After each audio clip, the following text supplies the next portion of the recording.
All Blacks up against Ireland, folks. Game number 2 from Dunedin. Remembering, as I sit here in a miserable Auckland day, Dunedin Stadium has a roof, so expect a dry track for the game. It could be a pretty exciting one. Obviously, last week, 42-19 ended up being a pretty comfortable win for the All Blacks, but the Irish will certainly be looking to get a bit closer, perhaps even keep the series alive this week. We're going to go through some lineups, some stats, predictions, and you guys can let me know your thoughts. Once again, if you guys are in the US, you want to catch up on last week's games or watch New Zealand up against Ireland, South Africa, Wales, Australia, England, or even the upcoming Rugby World Cup qualifiers between the US and Chile, Flow Sports is the place to be. Link down in the description for them. The All Blacks have named a slightly changed lineup. It's not huge changes, and the changes for the most part are coming on the bench.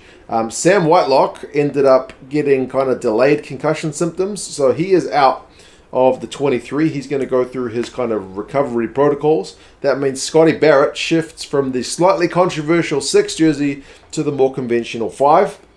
And Dalton Papalii is up from the bench into that 6 jersey now. Ian Foster said in his kind of press conference that they've been wanting to experiment with Papalii at 6. If you don't follow Super Rugby at all, he's pretty versatile. He can pretty much play anywhere in the back row, and he's closest to pretty much being an open side, but yeah, he's pretty versatile, like I said. And Fozzie talked up his speed being a potential weapon, especially on the dry track that is in Dunedin. They're joined by Sam Cane and Ardie Savea in the back row, so that's pretty much same as last week. Ardie Savea continues to prove himself to be world class in terms of the amount of work he gets through in defence, his aggressive ball carrying and his link-up play. He is just everywhere. Brodie Retallick still there in the line-out alongside second row alongside Scotty Barrett, and the front row is unchanged. Tuipulotu, Taylor and Bauer, who I thought held up pretty well up against a pretty well-fancied Irish forward pack.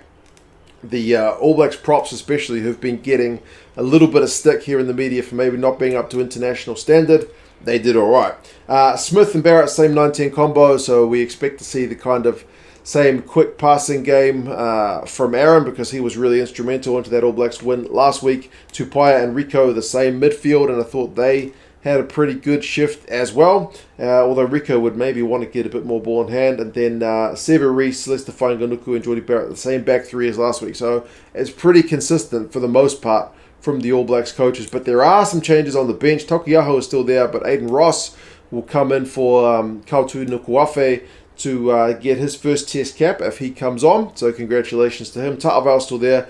Patrick Tuipulotu has kind of had to come in.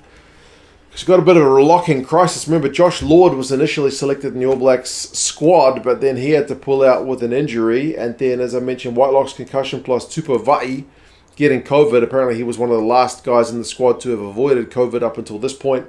So he is out. So the All Blacks are a little bit stretched in the second row. So Paddy's just come back from Japan, not played in his Super Rugby. He's kind of got an exemption to jump straight back into All Blacks duties, so congratulations to him, but he's well experienced. Sowakula continues on, and he had a pretty good cameo from the bench last week as well. And then Folau Fakatava, very exciting young halfback, bullet pass on him.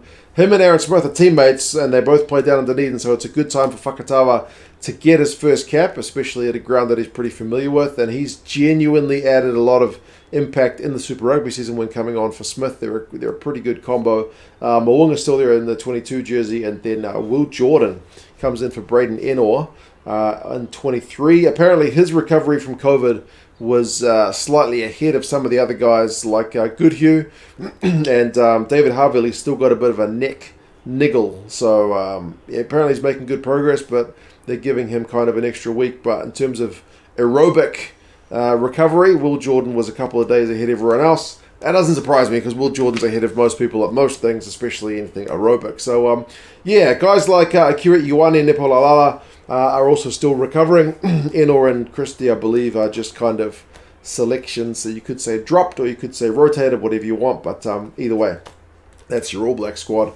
For Ireland, it's also pretty steady as she goes, man. Porter, Sheehan and Furlong, that's the same front row as last week. I believe like Porter and I know Porter's been recovering from a long-term injury, but so he's not got that much rugby under his belt, and Furlong's had a little bit of a back issue for a wee while. So hopefully these guys are back having a good week Between games, they'll have hopefully recovered back to 100%. We can maybe see them turn the screws a bit more at scrum time. Obviously, it's going to be a different ref, so we'll see if that makes any difference. Sheehan, I thought, had a pretty good game in a losing shift last week. He had to play a lot of minutes. I thought he did it pretty well. Byrne and Ryan are the same locking duo. I think they'll want to get maybe slightly cleaner ball than they did last week, but that's probably the main area for them to work on, I would say. Ioane had a pretty good game last week as well. He's at 6, Van der Fleer's at 7, and Doris was kept pretty quiet last week. Doris is at 8, so he'll obviously want to kind of make his impact felt a bit more because, like I said, we didn't see that much of him. He was a little bit anonymous, but we know what he can do. So, second week, second game. We'll see. Gibson-Park and Sexton's 9-10. Now, that's a bit of a controversial one because, remember, Sexton ended up going off with an HIA last week, and then, I don't know, they asked Ian Foster about it, and he kind of said he doesn't really understand. He understands the protocols from his end, being like a 12-day stand-down, but Andy Farrell's assured us that he's good to go. So it's a little bit of a concerning one given how many concussions he's had, but I will just put my faith in the medical teams know what they're doing. But, obviously you want to see Sexton play if you can, but not if it's at detrimental risk, or detrimental to his health. So, fingers crossed he is indeed good to go. Henshaw and Ringrose stay midfield, Lowe and Hansen. Hansen is the only change on the wing in for Keith Earls. Remember, Hansen's had to recover from COVID. I think Hansen probably would have been selected if not for COVID, so that's kind of maybe this team we would have seen last week if he'd been fit. And then Hugo Keenan maybe also kept a little bit quiet at fullback last week, so hopefully we can see him show us a bit more with ball in hand. On the bench, Rob Herring comes in a hooker. Kian Healy is still there. Remember, he got 0 minutes from the bench last week. Kind of not surprising because it was almost incredible that he was even named on the bench after the injury he had in the Māori All Blacks game. So I choose to believe he was not 100%, not even close to 100% fit last week, but hopefully the extra weeks got him recovered. And then Finley Beelum is back in as well. Remember, he was a late withdrawal last week too. Treadwell and Conan are the other 2 forwards, plus Murray, Carberry and Aki the same backs. Aki added a bit of punch when he came on, didn't he? But Andy Farrell basically just said, by naming the same squad, pretty much, it's an opportunity for them to have another go. So I would expect if they lose it, then maybe we see a bit of a change, but then remember they've still got 1 Māori All Blacks game, so there'll be some guys who aren't in this squad who will be lining up for that squad. Stats-wise last week, I think you'd have to be pretty impressed with the All Blacks defence. They made almost 200 tackles. They tackled at 92%, which is pretty incredible for test level. The scrum, as I mentioned, was a potential area of concern, but kind of stepped up pretty well. For the Irish, 20 turnovers conceded is way too high. You're not going to win any games at Eden Park with that kind of numbers, and 11 of those will knock on. So, the handling needs to be better. Remember, it was a little bit slippery last week. We shouldn't have that issue this week with the roof. 3 tries they conceded in 10 minutes, that last 10 minutes of the first half. If you take that out of the game, which is kind of sounds ridiculous, but barring that 10 minutes, I think it was a much more even contest. So they'll want to not slip off in those kind of, crucial periods where the All Blacks can rack up the points. Second half was obviously a lot more even, so a bit more kind of encouraging stuff. But when you're chasing the game like you have to do, if you can see 3 tries in 10 minutes, it's going to be a long day at the office. So, the last 5 now switches into New Zealand's favour. Last week it was 3-2 to Ireland. Now it's 3-2 to the All Blacks. Ireland have still never won in New Zealand. Average score 28-17 to the All Blacks. So Jaco Piper is the ref. We're down in Dunedin, like I mentioned. It's a 7:05 evening kickoff here, so morning for you guys up in Europe.